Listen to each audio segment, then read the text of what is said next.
Last time I got rid of the old trolling motor and swapped it for an e-foiling motor from Flipsky. Gave a quick test in the water, then rigged it all up to the Pedalorian with the speed controller, massive battery box full of wires and loads of other stuff, and then gave it a quick test.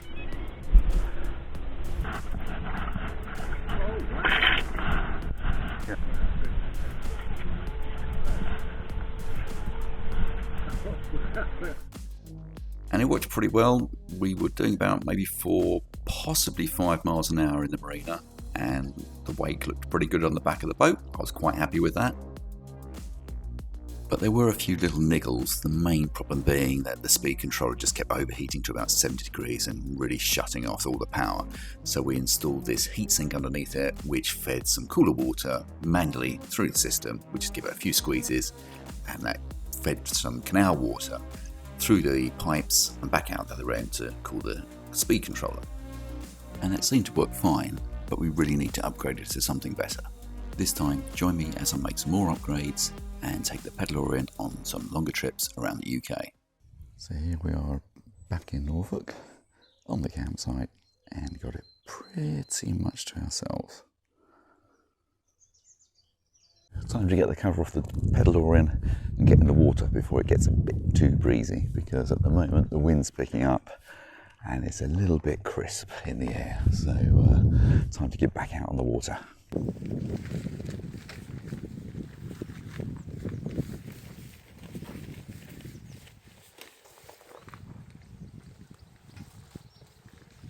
What I've done this morning is add in the little extra water pump. This is just a little USB pump, and that's going to pump the water continuously through the little kind of CPU radiator we've got on the bottom here. So yeah, the water's going to pump through here, then just trickle out, and that's going to help keep the speed controller, the little Flipsky speed controller, cool, because it was overheating quite a lot before. It was getting up to about 79 degrees and then understandably shutting off. So with the first few tests we've done, it manages to stay below about 40, 42, and then when you pump a bit of extra water through with the pump here, it gets down to about 36 degrees. So yeah, pretty happy with that. We've got another bit of aluminium bar on the side, on each side as well, to try and help dissipate the heat onto these things as well, and we'll see how we get on. So the wind's picking up a little bit, there's a few little wavelets on the water, and mostly what you can hear is the glucking sound of the water slapping the holes on the boats.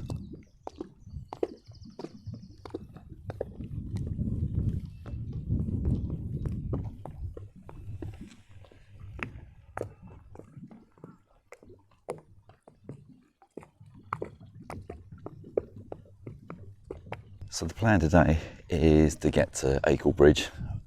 It's about 3 miles away, although given that the wind's picking up and we're going to be going against it, I think we're only going to get as far as maybe Upton, which is about 1.5 miles away. So let's get packed up and then we can explore some more of the Broads.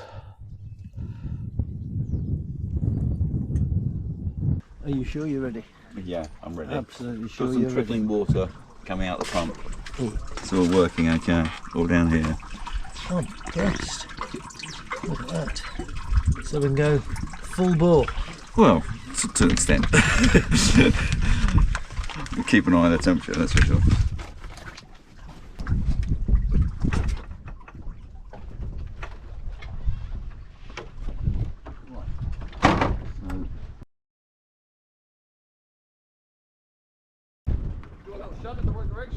Yeah, you might need to give it a bit of a nudge off, yeah. Now back. Go right slowly, shall Yeah, just push it a little bit, yeah. Yeah, this is it. Mind you, nothing's fallen off this yet. No, yeah, just what? Always. Are you right? Yeah, great. There you go.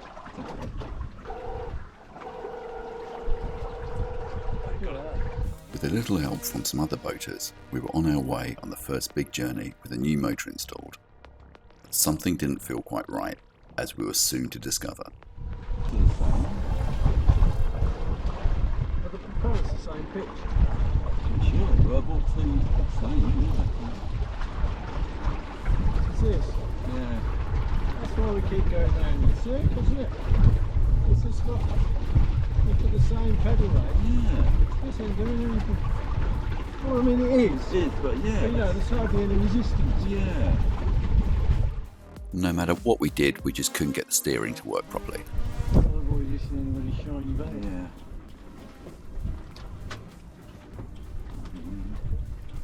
Got out of here easy yesterday. I know. In Greece like this. Yeah.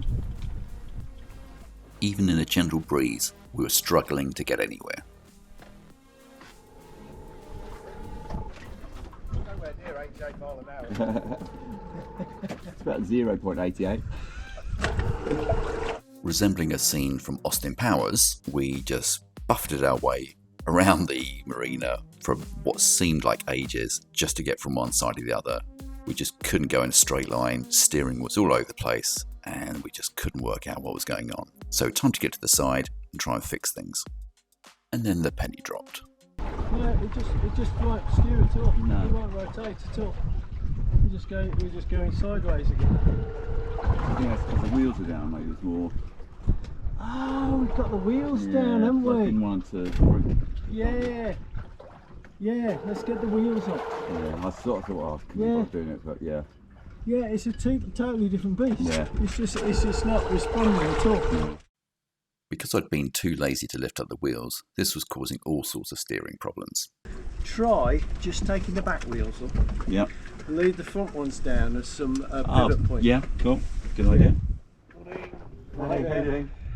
It's a forward-looking machine. Thank you. Oh. It's very homemade. After a few minutes of tinkering, the rear wheels were up and it was time to start the journey again. So you pedal forward. Oh my god, that's better already, isn't it? This made a vast improvement, and despite the occasional near miss, because of a gust of wind, we started edging our way out of the marina. And we were doing about 4 miles an hour, pulling about 50 or so amps out of the battery, and it was going pretty well. We were pretty happy with progress so far. So this works a treat. So let's go.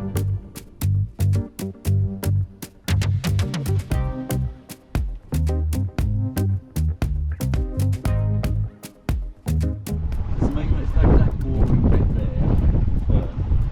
I don't want to be out this too much today. Okay. Because It's I still just stressful. want to get, I just want to get in the van. We had a really nice trip yesterday, and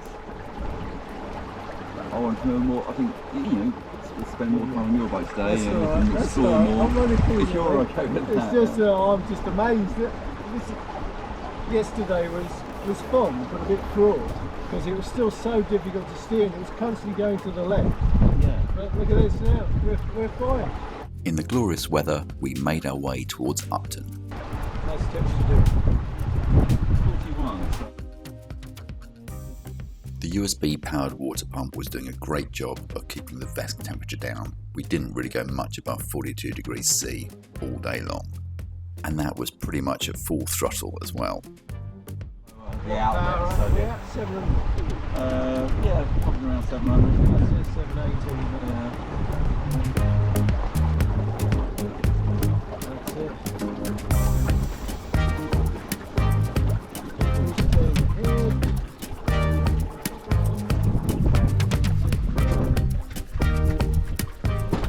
Wow, nicely done. Fantastic.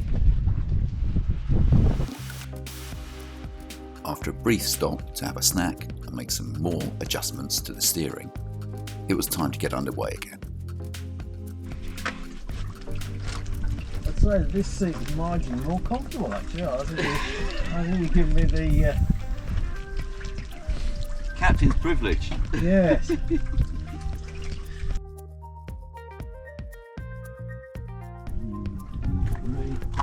And away. Look, power.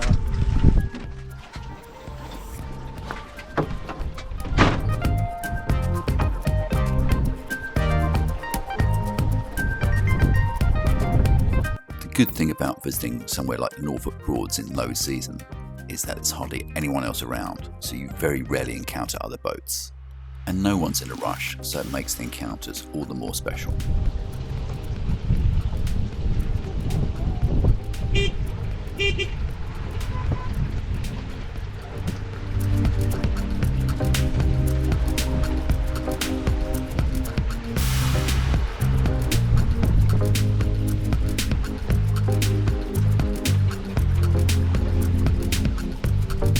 I think we only saw half a dozen boats on our entire day out on the water. With all this space to play with, that meant we could engage autopilot. It's an autonomous boat.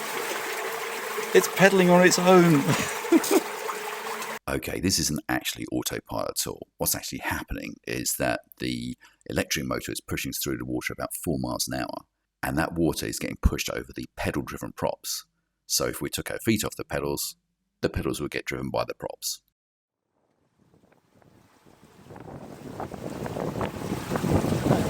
That's amazing, isn't it? Whoa, got a lot of wake! Oh, she blows, Captain! Traffic cops. The Ranger isn't arresting us, I promise you.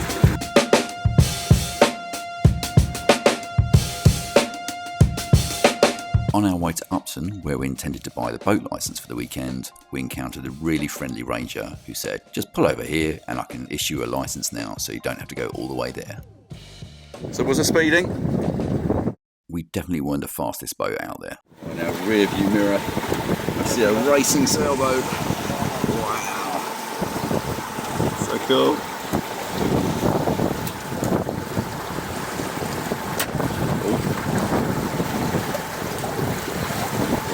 Some wash coming over.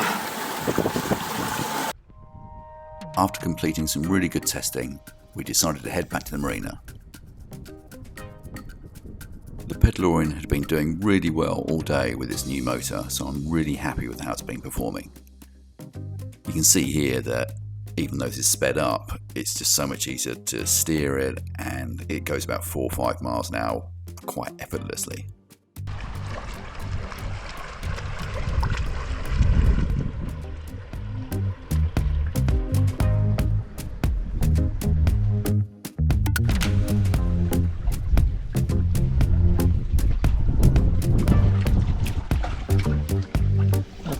Perfect.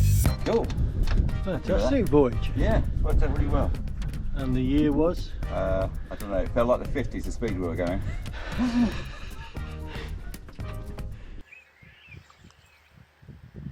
Typically, just as we get back, the wind dies down. It's nice and calm. Then it was time for a change of pace as we hopped into Chris's new boat, a 5-metre inflatable rib. Right, we're ready.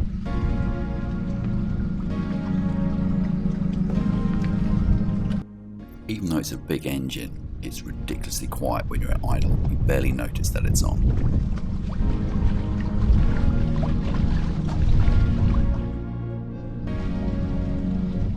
This was the first time that Chris had tried his new boat, so getting used to the throttle was a bit of an experience. It's certainly quite sensitive, so given all the power in that engine, you can end up in a new destination quite quickly.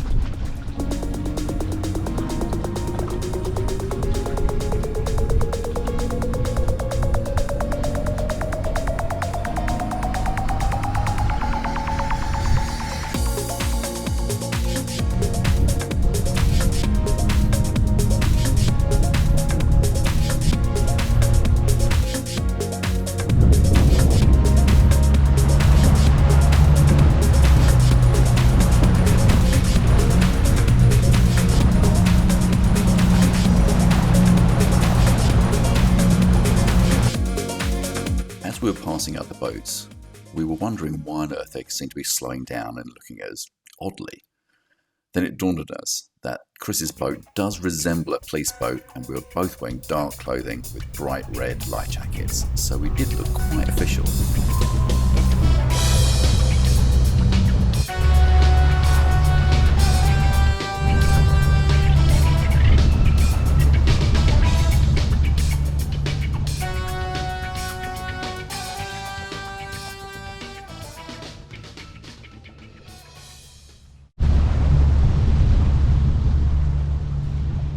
first stop was St Benet's Abbey.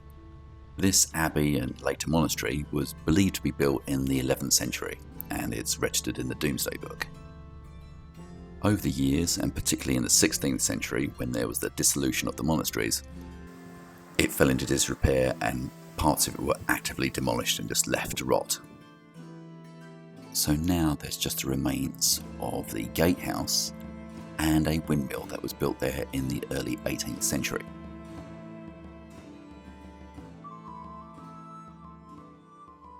As you walk around the site, it's quite incredible to think that most of this brickwork is over 1,000 years old.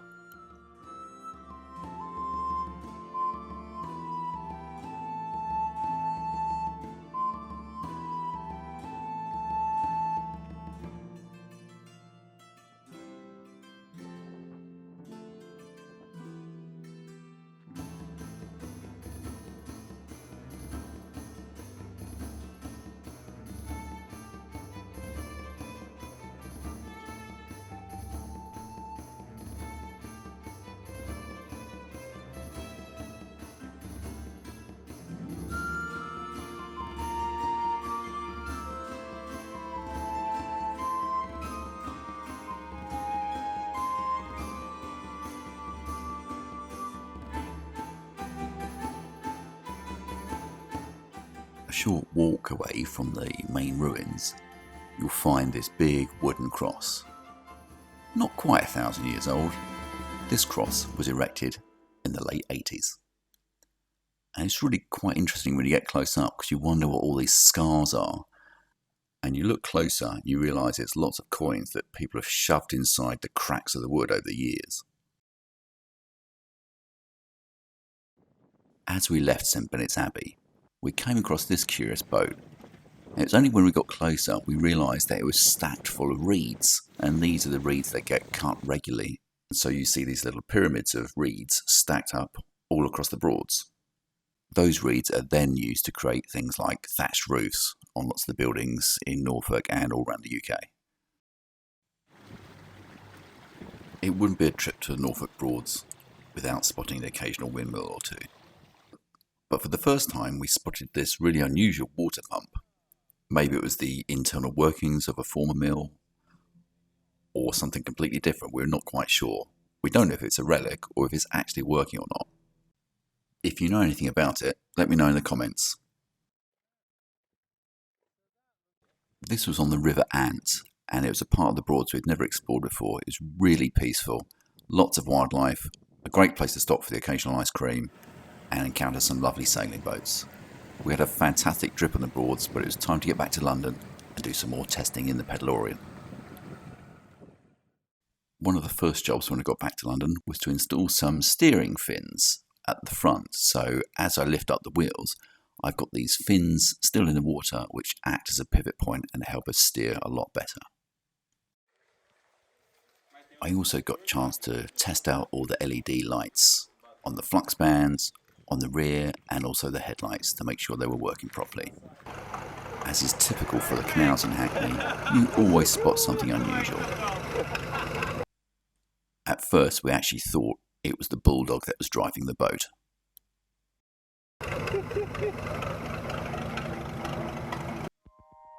Then it's time to head further down the River Lee towards Hackney Wick and encounter lots of friendly locals on the way.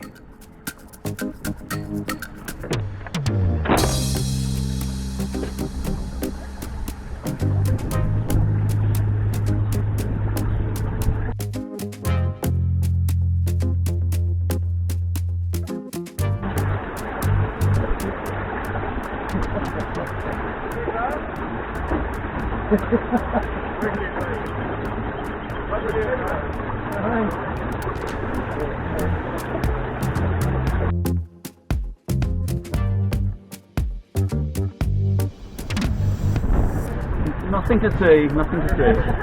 Just a weather experiment.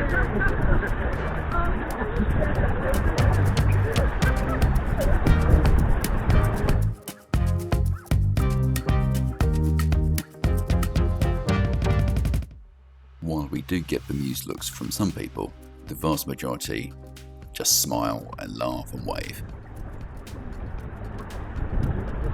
It's really nice that my silly homemade boat has resulted in so many positive interactions with people on and off the water.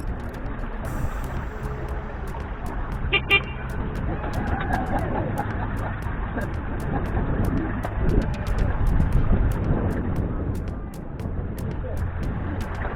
can come back to that.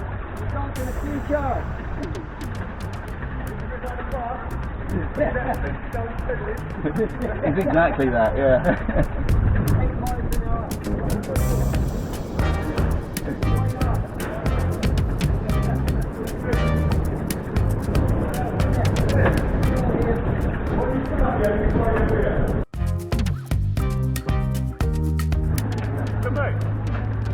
Was it ever a DeLorean? Sorry? Was it ever a DeLorean? No, it's just made from scrap aluminium. Okay. I wouldn't ruin one of those. Yeah. Leaving the lovely people at the pub behind, it was time to head back upstream, this time against a current that's probably only about 1 mile an hour, but it was a lot harder work going back upstream.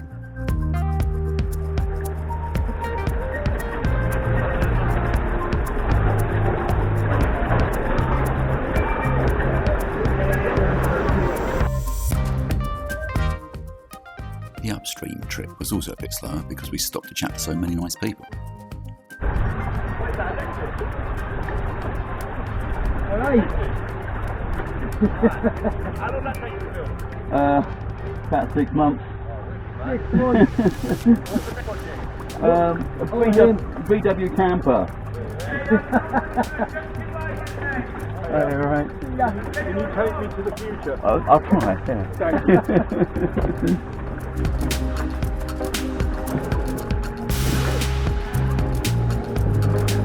Hello.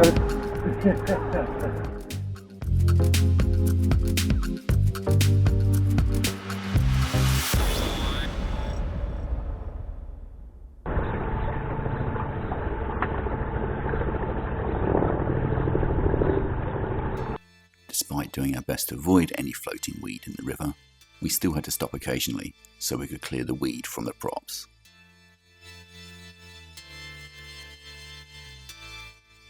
Then it was time for the slowest race in history.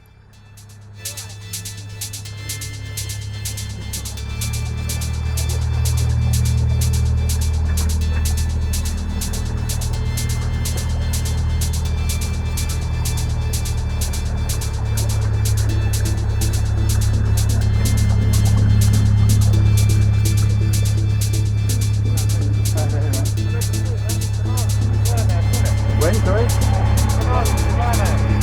Yeah. Cheers, man.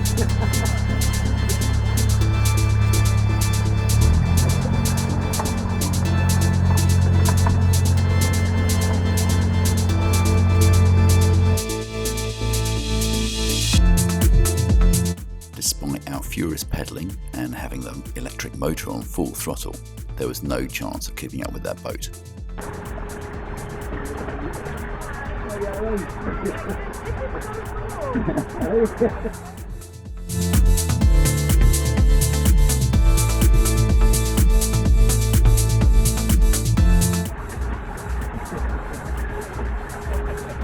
Yeah, hold on.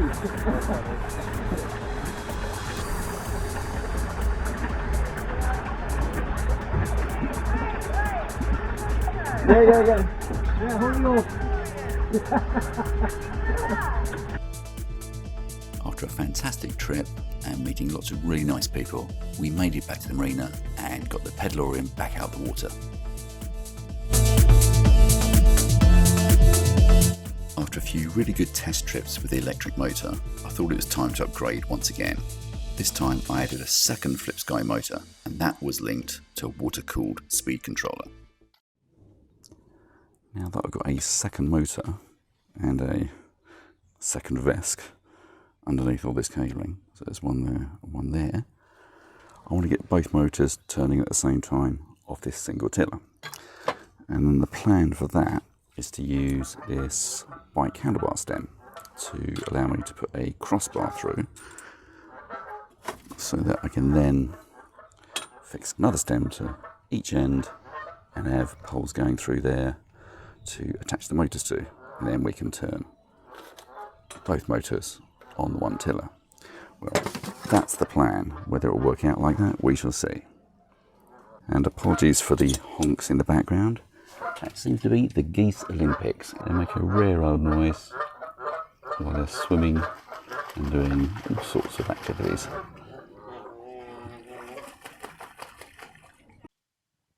Whereas the swans are altogether more serene.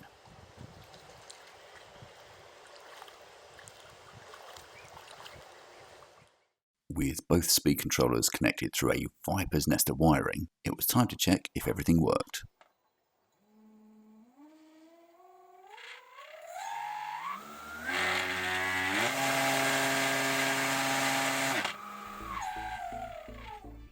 And in reverse,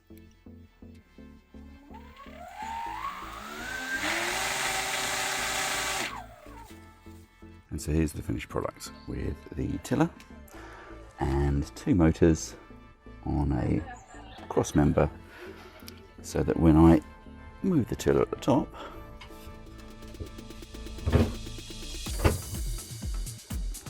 it moves the two motors in tandem on the bottom.